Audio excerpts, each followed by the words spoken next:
I'm Dr. Lily Krug, though most people just call me Lily these days. After years of saving lives, I now mostly deal with paperwork at a local hospital and occasionally help out new doctors. But today isn't about any of that. Today, I'm getting ready to meet Amy, my son Scott's fiancée. My usual home is under renovation, so I'm staying in this small, simple rental. It's not much, but it's comfortable enough for the time being. To make the meeting special, I decided to bake my famous apple pie. Nothing says, welcome like a homemade pie, right? Just as I was pulling it out of the oven, the doorbell rang. I wiped my hands on my apron and went to answer the door. There was Scott, looking as handsome as ever, and beside him stood Amy. She was just as beautiful as Scott had described, with a certain sharpness in her expression that made me take notice. "Mom, this is Amy," Scott said proudly, his voice full of happiness. "Nice to meet you, Lily," Amy said, offering her hand, though it felt a bit stiff when I shook it. "Come in, I hope you're hungry." "The pie just came out of the oven," I said with a smile, stepping aside to let them enter. Amy walked in and immediately started looking around the living room and kitchen. I noticed the little frown on her face as she took in the third-hand furniture, the old kitchen cabinets, and the plain walls that could definitely use a fresh coat of paint. "It's cozy," she said at last, with a polite smile that didn't quite reach her eyes. "So, Lily, Scott tells me you work at the hospital. What do you do there?" she asked. "Oh, just some administrative work now," I answered, not wanting to boast about my long career. Scott glanced at me in surprise. "Mom, why don't you tell her about," he started, but I quickly cut him off with a wink as I began slicing the pie. "Never mind that. Let's have some pie. You'll love it, Amy. It's my special recipe," I said, steering the conversation away from my job. As we sat down to eat, Amy seemed more focused on asking questions than enjoying the pie. "So, how did you manage to send Scott to private schools? That must have been tough on just a hospital admin salary," she asked, her tone a bit too forward for my liking. The question took me by surprise. It felt a little too personal, and it annoyed me. I kept my voice steady. "Well, I had some help from my parents. They left me a small inheritance," I replied, hoping to keep things polite. I could tell she was judging me, trying to figure out how someone with a simple job could give their son such a fancy upbringing. Her questions felt more like an interrogation, each one coming with a sharpness, even though she tried to hide it under a polite tone. Scott, bless him, didn't seem to notice the tension. "Amy's been great with all the tech support at her job. You should see her in action, Mom," Scott said proudly. "That's impressive," I said, turning to Amy with genuine interest. "Technology really is the future, isn't it?" "It is, and it's so rewarding to be at the cutting edge, being part of something that really makes a difference," Amy replied. There was a mix of pride in her voice, along with something else I couldn't quite figure out. We kept chatting while eating the pie, moving from Scott's job to their wedding plans. I did my best to make Amy feel welcome, despite the awkward start. When it was time for them to leave, Scott hugged me tight, but Amy's goodbye felt cold, her smile practiced but not reaching her eyes. As I washed the dishes, I made a mental note to stay alert. Scott was my world, and I wasn't going to let anyone mess with his happiness. After that first awkward meeting, I hoped things would get better with Amy, but as the wedding planning moved forward, so did the tension between us. Amy had a way of keeping me out of the planning, using polite but cold responses that made me feel like an outsider in my own son's future. One afternoon, Scott and Amy came over to talk about the wedding. I had made some coffee and put out a few snacks, hoping to create a warm, welcoming atmosphere. "Mom, we were thinking of having the wedding by the lake. What do you think?" Scott asked, spreading out photos of the venue on the coffee table. Before I could answer, Amy quickly added, "Oh, Lily, it's a bit far from the city. I'm not sure if all our guests would like the drive. We're thinking of a downtown spot, right, Brian?" Her tone was casual, but her words cut me off before I could share my opinion. I kept my voice steady. "The lake sounds beautiful, Scott. It would make for some lovely photos, and a little drive wouldn't hurt anyone." Amy laughed, a high-pitched sound that grated on my nerves. "Oh, but you know how bad traffic can be. We wouldn't want our guests stuck on the road all day." I held back a sharper reply and forced a smile instead. Well, downtown is nice too, lots of great places there. Scott glanced between us, sensing the tension, but didn't say anything. He had always hated conflict, especially when it came to the people he cared about. Right, well, Amy's been looking into some great downtown venues, haven't you, babe? He said, giving her a supportive smile. Absolutely, Amy replied, flipping her hair over her shoulder. And Lily, we're also thinking of a modern theme for the wedding. Very sleek, very elegant. I'm guessing you'd prefer something more traditional? Her eyes glanced at my old coffee mugs and worn tablecloth, her words dripping with subtle judgment. I clenched my jaw, feeling the sting. I like modern just fine, I said, keeping my tone steady. The most important thing is that you two are happy. That's sweet of you, Amy said, her smile tight. We're just aiming for something more current. It's all about the image, after all.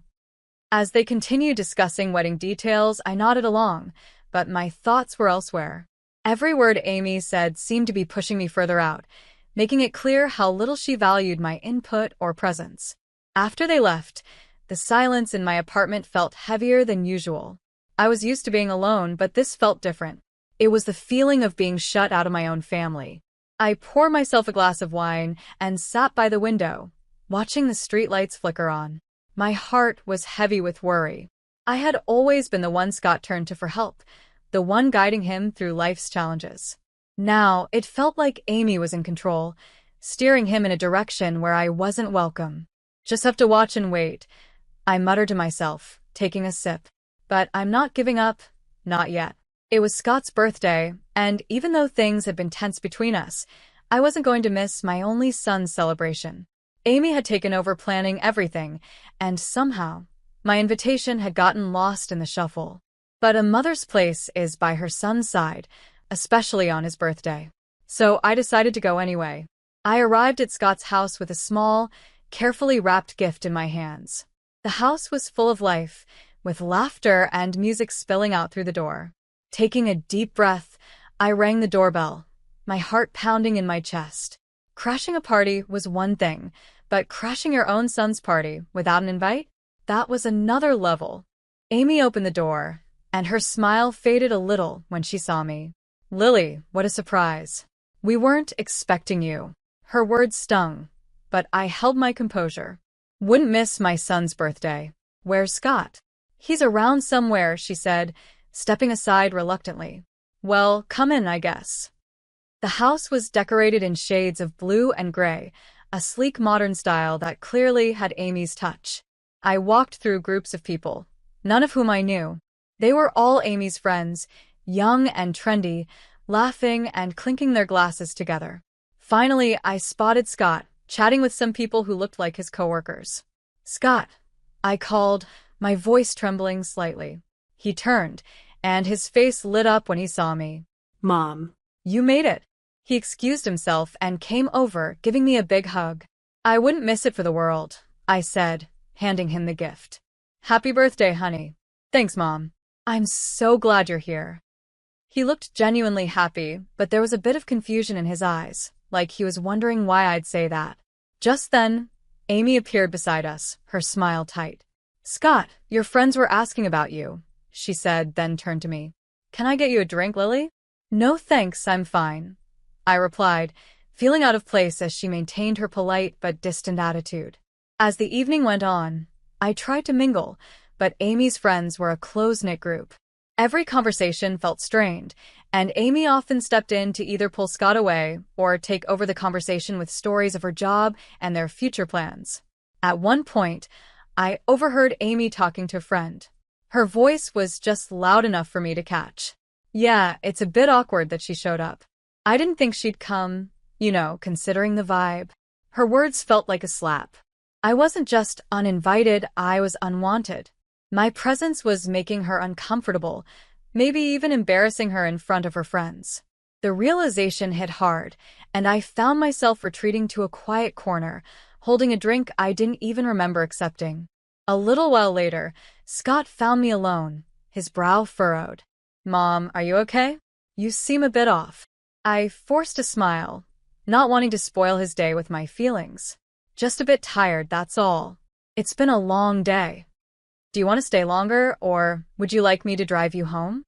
His concern was real, but the last thing I wanted was to pull him away from his friends. No, you stay. Enjoy your party. I'll catch a cab, I said, standing up. I just wanted to see you and wish you a happy birthday in person. He hugged me again, looking a little worried. Thanks for coming, Mom. I love you. I love you too, honey, I said, holding back the sadness as I left the party. I love you too, baby. Always. With that, I slipped out the door, the sound of laughter echoing behind me as it closed. The night air was cold, but it was a relief compared to the warmth of a party where I felt like an outsider. The next morning, just one day before Scott's wedding, I was in my kitchen, the soft hum of the refrigerator the only noise in the quiet room. Then, I heard a knock at the door. Expecting it to be a delivery, I wiped my hands on my apron and went to answer it. To my surprise, it was Amy, standing there alone, her face serious, which didn't seem like a good sign. Amy, what brings you here this early? I asked, keeping my voice polite. Without waiting for an invitation, she stepped inside, her eyes quickly scanning my modest rented apartment, her disapproval barely hidden. Lily, I'll get straight to the point. I'm here to make things easier for everyone. I have a proposal for you, she said. Oh, I replied, my curiosity piqued, though I could feel a chill running through me. She pulled an envelope from her sleek, oversized purse and held it out to me. I'm offering you $3,000 to not come to the wedding tomorrow. We think it's for the best. I stared at her, not because I was shocked by the offer, but because she actually thought this was acceptable. And why would you think I'd agree to that? I asked. Her lips tightened into a frown. Let's be real, Lily. Your presence doesn't really fit with the kind of event we're planning. You know, with all the important guests we're expecting. My hands clenched at my sides, but I knew I had to play this smart. I'm sorry, I think I didn't hear you correctly, I said, tapping my ear, pretending like I hadn't understood. You want to pay me not to attend my own son's wedding? Why? Amy sighed, clearly annoyed. Because, Lily, you don't exactly fit the scene.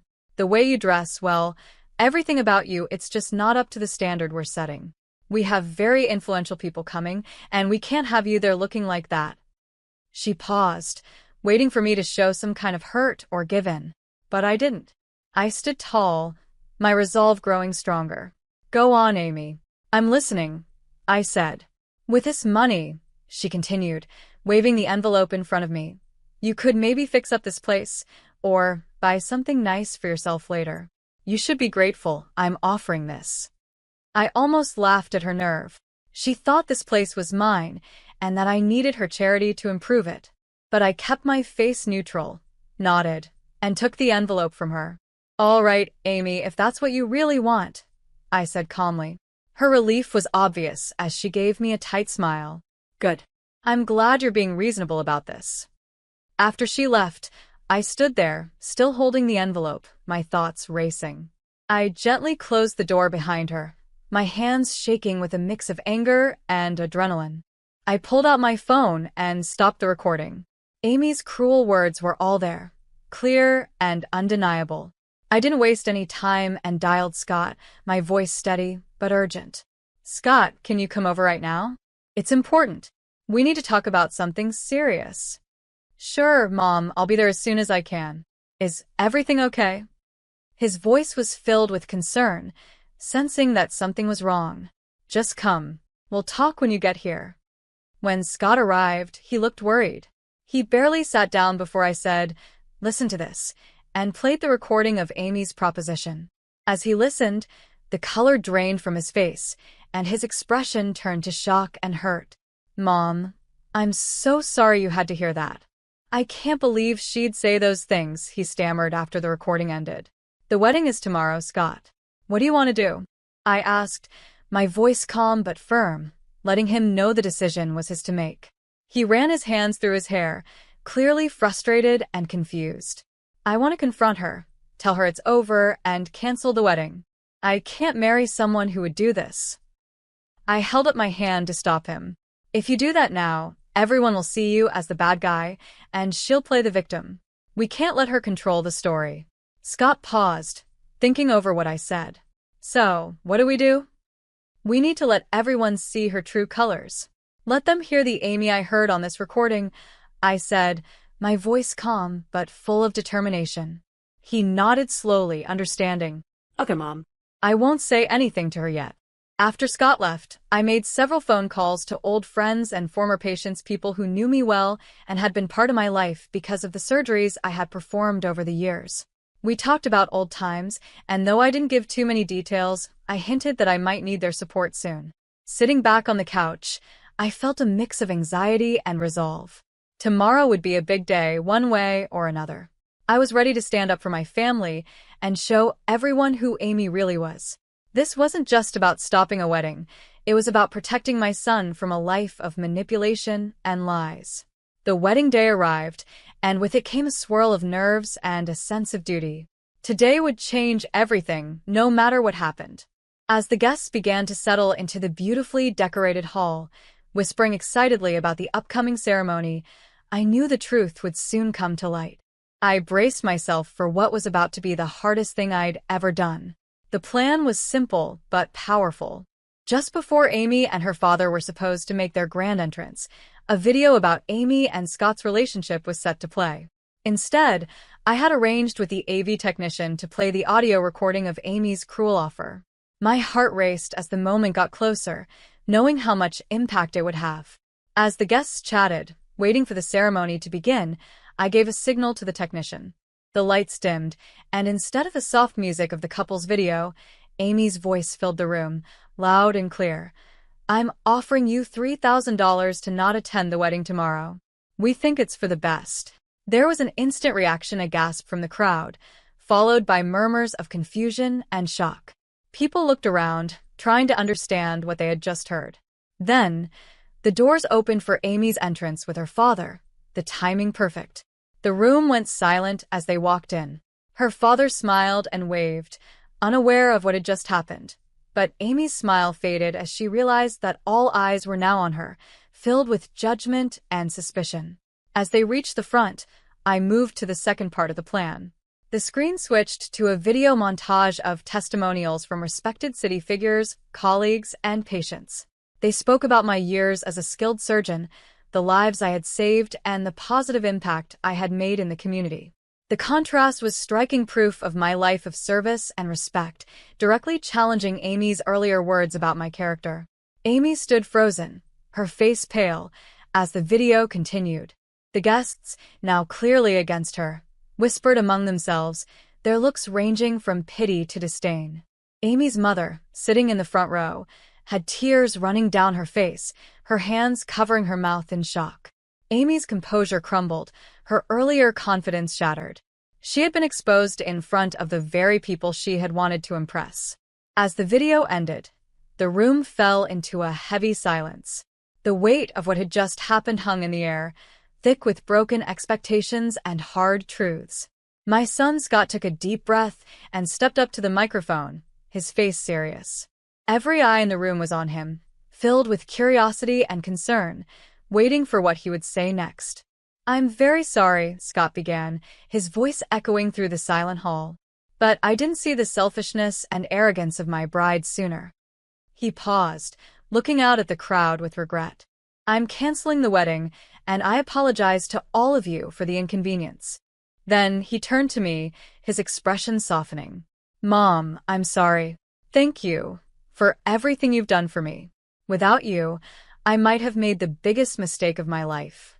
His voice cracked a little, and my heart filled with both pride and sadness for what he was going through. A soft murmur of support rose from the crowd, and some guests stood up, applauding his courage. A tear slipped down my cheek as I watched my son, standing strong and showing the values I had always hoped to instill in him: integrity and strength. At that moment, Amy, who had been standing off to the side, broke down in tears. I didn't know about your mother's background, she sobbed, her voice desperate. This changes everything. Please, Scott, can we just talk about this? But Scott shook his head, his decision firm. There's nothing left to talk about, Amy. It's over. Even her parents looked at her with shock and disappointment, clearly stunned by her actions. They, too, seemed caught in the uncomfortable position of seeing their daughter's mistakes laid bare in front of everyone. Frustrated and embarrassed, Amy's emotions boiled over. "This is all your fault," she yelled at me, pointing a trembling finger in my direction. Her voice was raw with anger. "You've ruined everything." With those final words, she ran out of the hall, her sobs echoing behind her as the door slammed shut. The room was left in silence, everyone processing the unexpected drama. I moved to Scott's side, putting my arm around him. "You did the right thing," I whispered, feeling the weight of the day pressing down on both of us. He nodded, wrapping his arm around my shoulders.